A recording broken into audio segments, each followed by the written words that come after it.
Hello friends, welcome back to my channel. तर मागच्या व्हिडिओमध्ये आपण डेटा टाइप्स बघितले होते.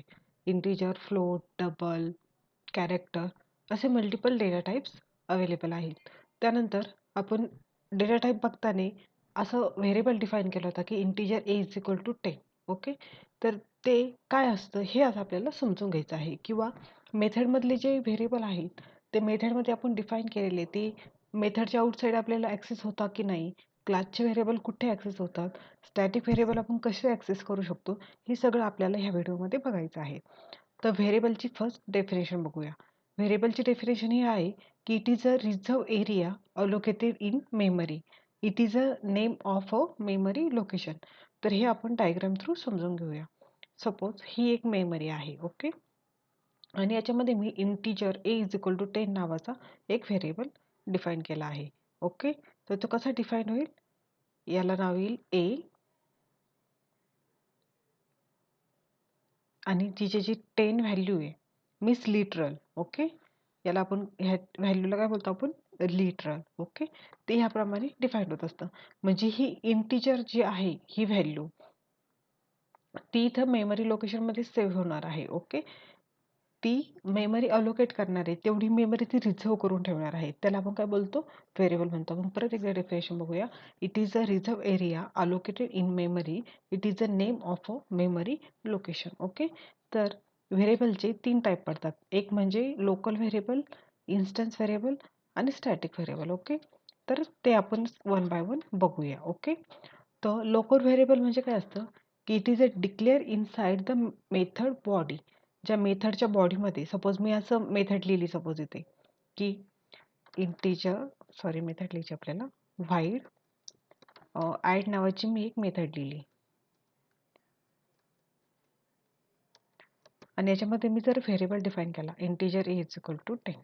ओके, तर जे व्हेरिएबल हे मेथडच्या इनसाइड मीन्स मेथडच्या बॉडीमध्ये डिफाईन केले जातात त्याला आपण काय बोलतो, लोकल व्हेरिएबल बोलतो. आणि अजून एक गोष्ट की ते स्टॅटिक नसतात. ओके ओके, आणि सेकंड पॉईंट हा आहे की इन्स्टन्स व्हेरिएबल. तर इन्स्टन्स व्हेरिएबल म्हणजे काय, ते मेथडच्या बाहेर म्हणजे ह्या मेथडच्या आउटसाईड पण क्लासच्या आतमध्ये डिफाईन केले जातात. त्याला आपण काय बोलतो, इन्स्टन्स व्हेरिएबल बोलतो. तर ते कसं मी सांगते. सपोज मी एक क्लास लिहिला इथे, क्लास ए,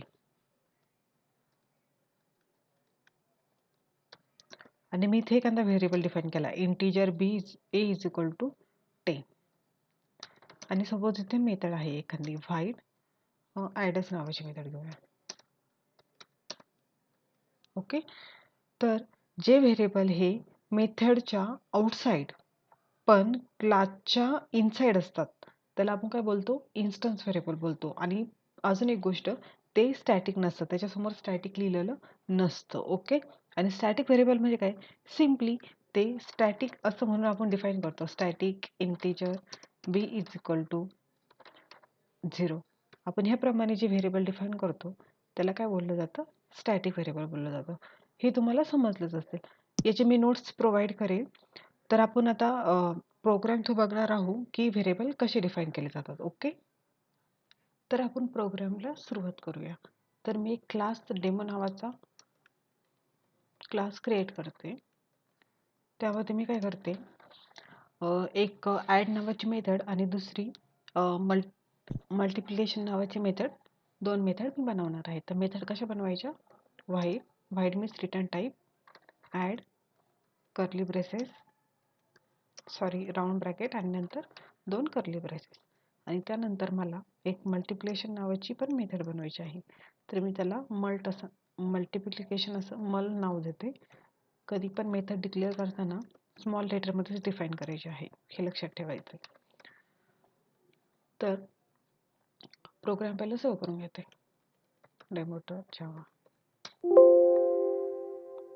ओके, तर मला काय करायचं आहे, इथे एक व्हेरिएबल डिफाईन करायचं आहे. मला पहिल्याच्यामध्ये ॲडिशन दाखवायची. तर मी काय करते, इथं integer A is equal to 10 आणि static integer B is equal to 20. Okay, आणि मी इथे अजून एक व्हेरिएबल डिफाईन करते integer C comma. Okay, C is equal to 5 and D एक व्हेरिएबल असं डिफाईन करूया. तर जे व्हेरिएबल मी इथे डिफाईन केले आहे म्हणजे ते मेथडच्या बाहेर आहे पण क्लासच्या आतमध्ये आहे, तर त्यांना काय बोललं जातं आहे? Instance variable. Okay, instance variable. जे व्हेरिएबल हे स्टॅटिक कीवर्ड सोबत आपण क्रिएट करतो त्याला काय बोललं जातं? Static variable. Static variable. आणि जे व्हेरिएबल हे इनसाइड द मेथड बॉडी असतात म्हणजे ते मेथडच्या आतमध्ये डिफाईन केले जातात त्याला बोललं जातं लोकल व्हेरिएबल. होप तुमचा हा कन्सेप्ट क्लिअर झाला असेल की जे इन्स्टन्स व्हेरिएबल आहे हे क्लासच्या आतमध्ये आणि मेथडच्या बाहेर डिफाईन केले जातात. जे स्टॅटिक व्हेरिएबल आहे ते स्टॅटिक कीवर्डने डिफाईन केले जातात आणि जे लोकल व्हेरिएबल आहे ते मेथडच्या आतमध्ये डिफाईन केले जातात. तर हा सगळ्या व्हेरिएबलचं डेफिनेशन आणि व्हेरिएबलचे टाईप आहेत. तर त्यानंतर मला तुम्हाला दाखवायचं आहे की लोकल व्हेरिएबल मी कुठपर्यंत ॲक्सेस करू शकते किंवा स्टॅटिक व्हेरिएबल मी कुठे कुठे ॲक्सेस करू शकते, इन्स्टन्स व्हेरिएबल क्लासमध्ये कुठे ॲक्सेस होतात, तर हे सगळं पॉईंट आपल्याला आत्ता बघायचं आहे.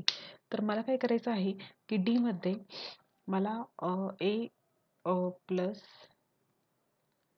बी प्लस सी, मग मी काय केलं की ए प्लस बी प्लस सी म्हणजे ह्या तिघांची काय केली? सम डिफाईन केली. ओके, आणि काय केलं? सिस्टीम डॉट आउट डॉट प्रिंटएलएन आणि ही सम काय केली? प्रिंट केली. ओके, मी मल्टिप्लिकेशनच्या मेथडमध्ये अजून काही लिहिलेलं नाही आहे. त्यानंतर आपली मेन मेथड लिहायची, तिथून प्रोग्रामचं काय होतं? एक्झिक्युशन स्टार्ट होतं. ती कशी लिहायची? Public static while main string args. Okay, आणि मेथडचे कर्ली ब्रेसेस. ओके, त्यानंतर मला काय करायचं? ही ॲड मेथड आहे ती काय करायची? खाली कॉल करायची. मेथडचं एक्झिक्युशन स्टार्ट होण्यासाठी ती मेथड कॉल करावं लागेल. त्यासाठी आपल्याला ऑब्जेक्ट क्रिएट करावं लागेल. ऑब्जेक्ट क्रिएट कसा करायचा? By using new keyword.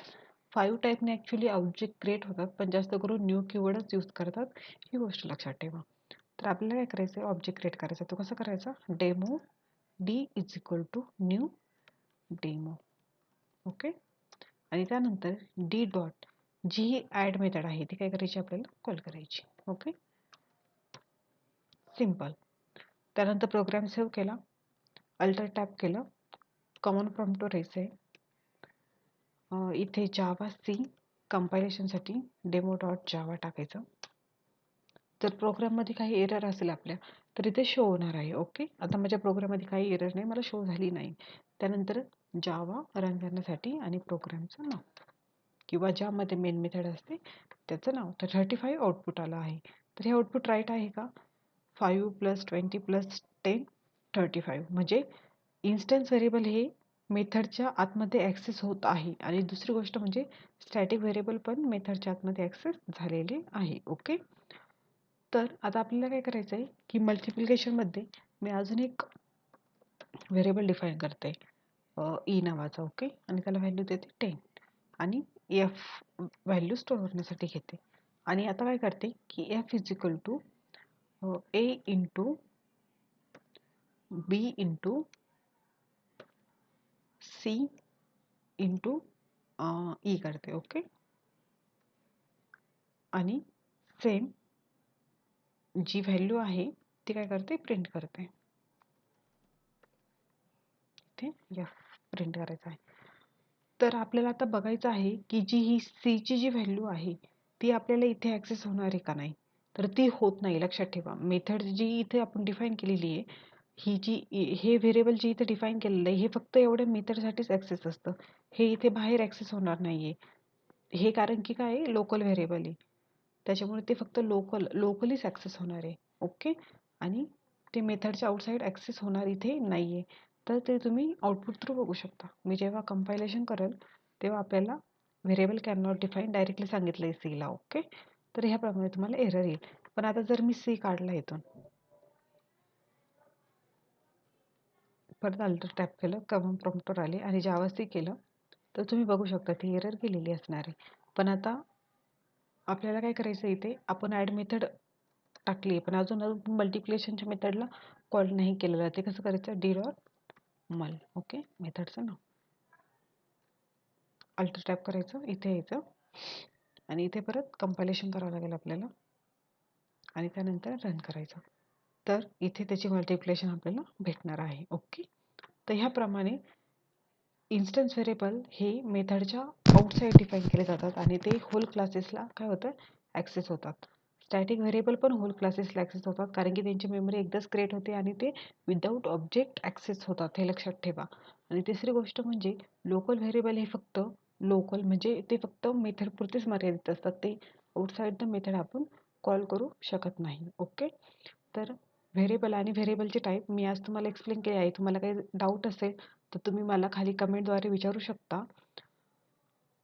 आणि माझ्या चॅनलला सबस्क्राईब करायला विसरू नका. त्यानंतर इथे सगळ्या नोट्स प्रोव्हाइड केल्या आहेत, तुम्ही स्क्रीनशॉट घेऊ शकता की लोकल व्हेरिएबल म्हणजे काय, इन्स्टन्स व्हेरिएबल म्हणजे काय, स्टॅटिक व्हेरिएबल म्हणजे काय. ओके, आणि तुम्हाला जर काही डाऊट असेल तर तुम्ही मला कमेंटद्वारे विचारू शकता.